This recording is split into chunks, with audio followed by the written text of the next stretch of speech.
Bicara soal tingkat pendidikan musik, teman-teman konduktor juga ada yang doktor itu segala macam, bertahun-tahun di konservatori. Aku semua belajar sendiri.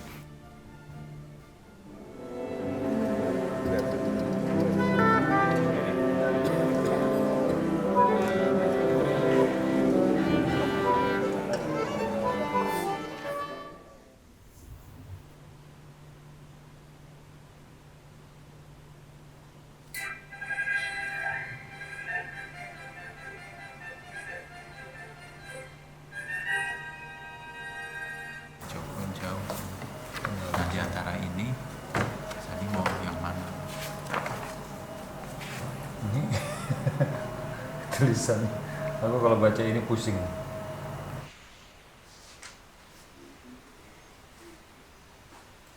Di Indonesia tuh harus diakui, apalagi di zaman aku mulai tumbuh gitu ya, itu bukan yang kondusif untuk musik klasik gitu. Di sini rock, di sini dangdut, di sini pop, ya kayak gitulah, country paling-paling. Tapi kenapa aku makin cinta gitu? Seperti nonton drama gitu.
Aku memang orangnya keras. Seringkali waktu kecil disebut jelek adat.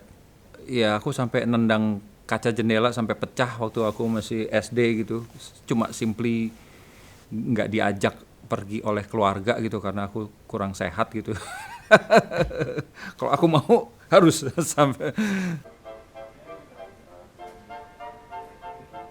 Sound engineering juga begitu. Aku nanya, aku minta kebanyakan sama sound engineer yang senior. Terus aku diledek gitu. Emang lu pikir gue nggak bisa? Aku nggak mau tergantung dari lo lagi. Internet nggak ada, YouTube nggak ada. Aku nyari sendiri gimana caranya. Cari buku. Terus akhirnya aku workshop keluar. Pada saat kita suruh nunggu besok karena ada pembagian sertifikat apa segala macam, aku udah cabut ke New York. Yang aku cari ilmu, bukan kertas.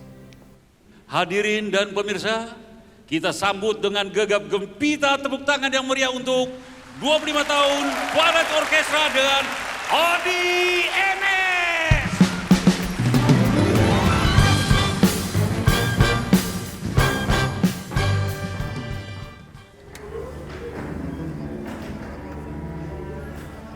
Berapa detik udah secara secara emosi udah turun. Nah itu kita nggak pengen, kita pengen tok tok tak tak tak tak tak. Abis ini itu dalam showbiz tuh esensial sekali.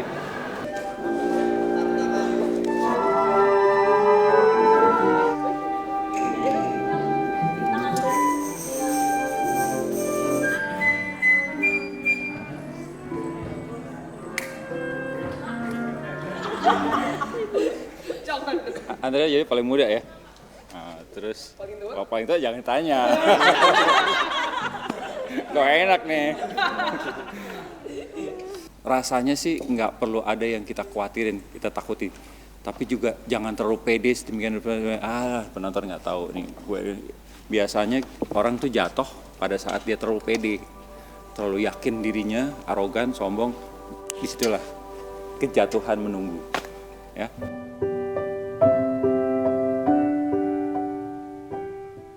Orang tua aku itu pengusaha, dulu dia pejuang, dia ke Departemen Perdagangan, tapi culture-nya waktu itu dia nggak terlalu cocok, penuh dengan cobaan-cobaan, dikasih ini, orangnya idealis sekali gitu. Akhirnya dia keluar, modal dengkul bener-bener, pinjam sana sini, akhirnya bisa berusaha sendiri, berkembang jadi besar. Dia punya satu moto, dia tulis gede-gede di tembok depannya dia tuh ojo dume. Artinya ya jangan mentang-mentang, jangan lupa diri lah gitu ya. Nah itu yang membuat aku, yang paling membekas di aku juga. Di SMP itu gak ada satupun yang suka musik klasik. Aku seperti aneh sendiri gitu. Selesai SMP kemudian ke SMA lebih parah lagi. Begitulah akhirnya aku main musik rock, rambutku gondrong gitu. Masalahnya lulus SMA itu aku sampai ke persimpangan. Orang tua aku berharap untuk meneruskan perusahaan yang beliau dirikan. Aku tidak disetujui oleh orang tua untuk bermusik. Papa nggak usah kasih uang aku, tapi jangan larang aku bermusik. Trying to be like nggak ada masalah gitu sama orang tua. Oke. Padahal, duit dari mana nih? Diam-diam datengin tante, om segala macam, pinjam uang gini-gini. Terus nanti udah main musik, dapat uang, balikin lagi gitu aja tuh. Itu berat sekali awalnya. Tapi kan aku udah sekali ngomong, pantang aku bilang, "Pak nggak jadi deh, minta duit." Nggak. Gimana caranya membuktikan secepat mungkin? Mau nggak mau, ya musik industri lagi. Setelah 12 tahun berkarir di musik pop, akhirnya aku bisa mendirikan Twilight Orchestra bersama Odi Agam dan Indra Bakri.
Conductor itu sebenarnya the ambassador of composers. Maunya komposer ditambah interpretasi si conductor. But at the same time, conductor itu representatif dari the audience. Jadi dia harus demanding.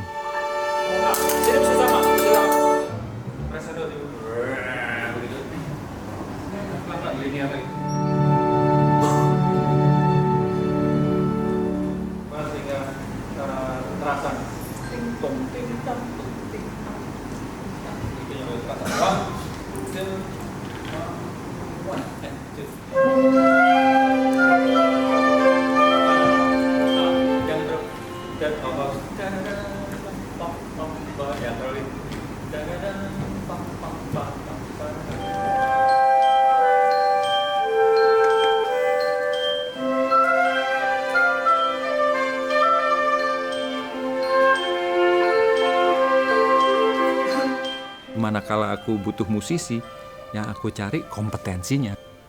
Tapi untuk masuk di orkes, seringkali yang lebih penting malah karakter. Sejauh mana dia punya kemampuan dalam bekerja sama, teamwork.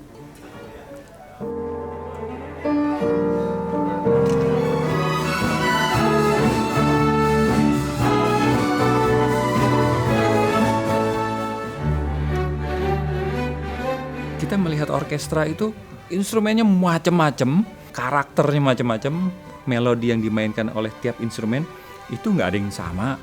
Cymbals misalnya, kadang satu komposisi yang panjangnya 30 menit dia cuma main sekali. betapa berbedanya satu dengan lainnya dalam orkestra. Tapi dengan satu ilmu, satu kesepakatan, satu kepemimpinan, satu koordinasi, itu semua bisa dirangkai menjadi satu kekuatan yang sinergis, kekuatan dahsyat yang indah dinikmati.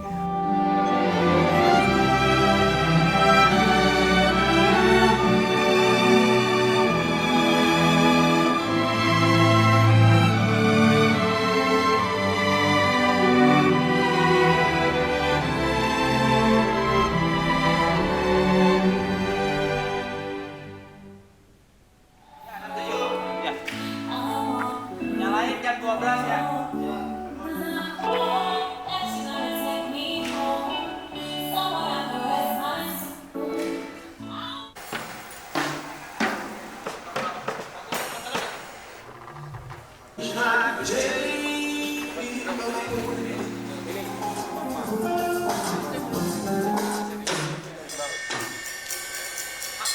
'Point of view, no one to tell us no, or where to go, or say we're only dreaming.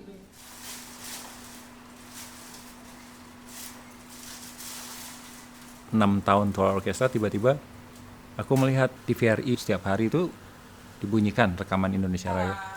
Tapi itu rekaman versi yang udah berusia 45 tahunan. Aduh, aku mesti bikin baru nih. Akhirnya bersama Yuk Tanzil kita berhasil rekam bikin baru.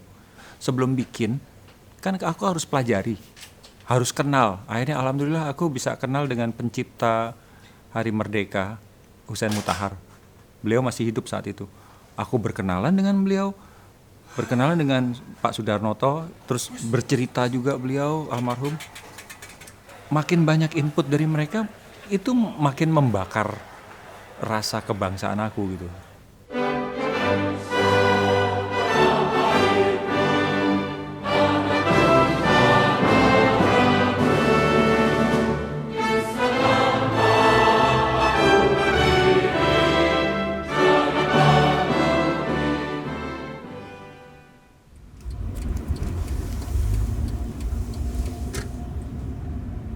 Jam 9 pas.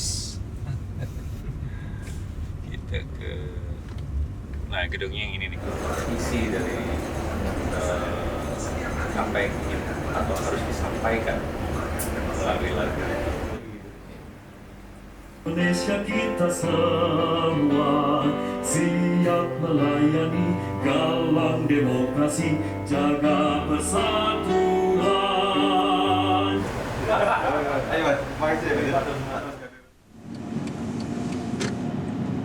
Setiap tahun Melbourne Symphony itu berkonser 160 kali. Sebagai perbandingan, aku dengan tua orkestra, kalau total satu tahun ya paling cuma 10 konser. Yang untuk umum kadang 2, kadang enggak sama sekali. Tergantung sponsor ada apa enggak gitu. Konser satu hari latihan minimum 2 kali, 2 hari. Begitu aktifnya mereka main konser. Beethoven, Mahler, Wagner, penuh kesulitan, tantangan, diskusi, debat, apa segala macam tiap hari begitu. Di tempat tiap hari kayak begitu. Kita bisa nggak?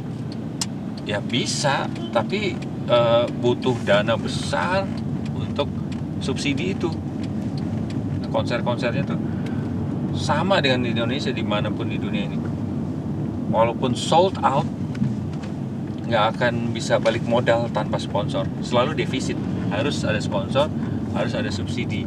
Melbourne Symphony itu sepertiganya government, sepertiganya revenue tiket, sepertiganya lagi sponsor.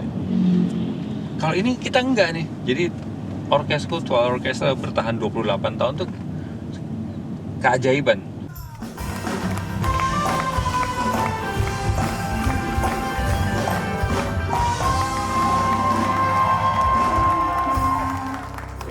Tapi juga kita mesti berbuat sesuatu supaya lagu itu bisa tetap cemerlang. Sekarang kan kita lihat di sekolah-sekolah jarang betul dinyanyikan lagu perjuangan gitu.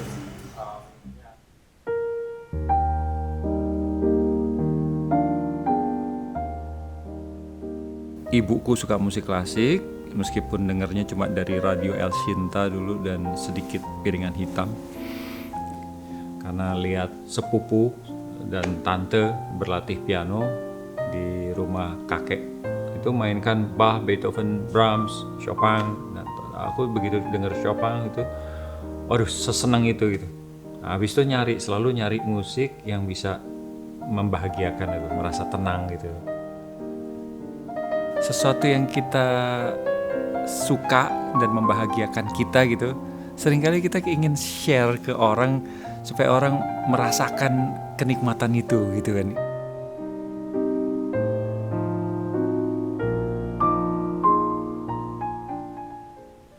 Di sini kayak tadi, ya. Nani, Twinkle, Twinkle Twinkle Star ya. Enggak, 3.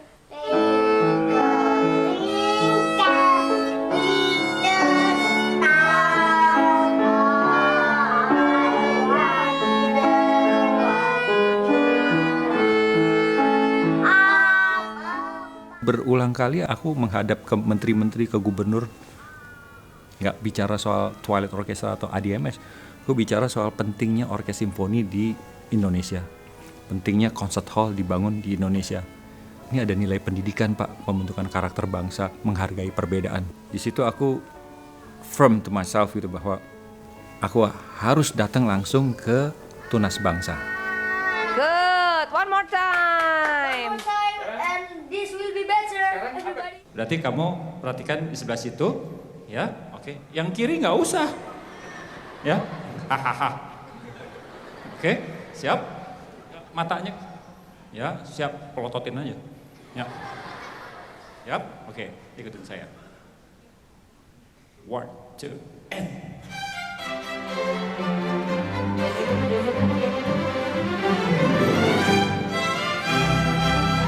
Go ahead.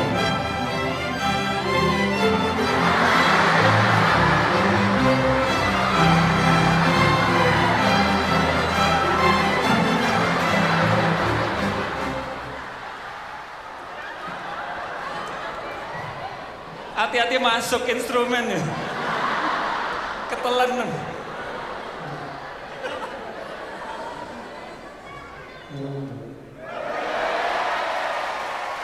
Satu jam terakhir ini kita akan dedikasikan untuk anak-anak, untuk kalian semua.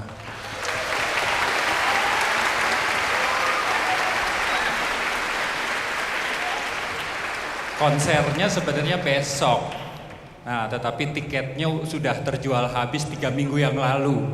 Tapi kalian nonton di sini nggak pakai tiket, enak ya?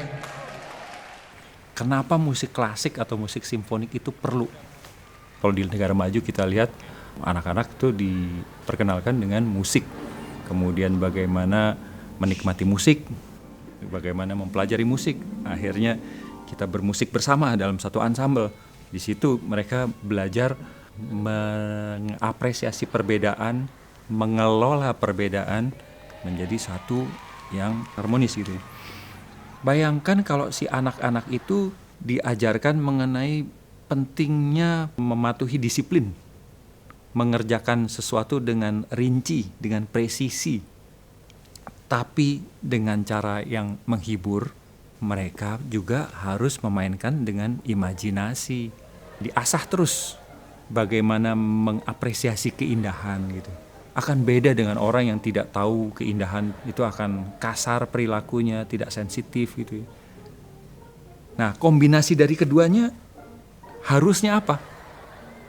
Muncul satu kemampuan inovasi. Nah, ini siapa tahu nanti mengubah kehidupan mereka kelak nanti. Berharap sebagian mempelajari musik itu, berharap sebagian jadi musisi, tapi kalau nggak jadi musisi berharap jadi decision maker yang memperbaiki ekosistem kita.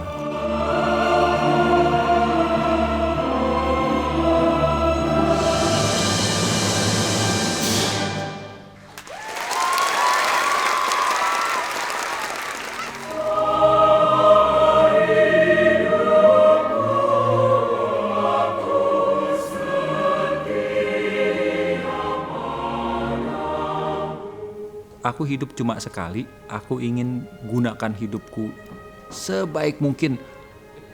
Yang terpenting lebih dari itu adalah bagaimana ilmu yang kita punya itu bisa bermanfaat buat our society kan.